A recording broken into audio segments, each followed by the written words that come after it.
Okay guys, so meron na tayong konting problema dito sa ginagawa nating bandsaw, no. Ang ko pala, hindi ko na sukat yung haba nung nung nabili ko na na blade. Kasi yung blade na binili ko na to para sa 12 inch na na makita na bandsaw. Since 12 inch naman yung ginagawa ko, sinundan ko lang yung sukat ni Green, so akala ko sakto. Yung pala medyo mahaba yung ating medyo mahaba yung blade natin.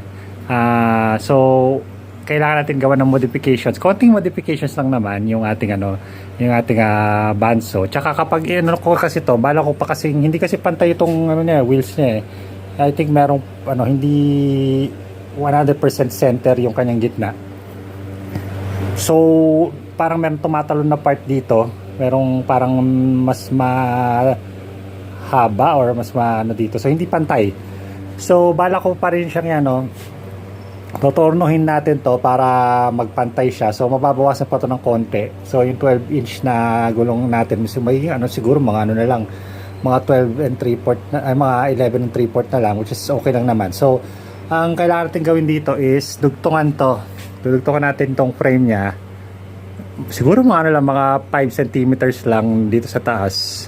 So dudutungan lang natin siya ng 5 centimeters sa plywood dito, para lang pag inangat natin tong yung lifter nya, kaya niya pa itaas itong na to at magkaroon pa rin ng ng tension, no. And yun ang natin, yun ang gagawin natin ngayon. Dudutungan lang muna natin, tapos natin, isasara na natin tong to para ma-testing din natin yung kanyang tension. Okay, so yun ang gagawin natin ngayon next.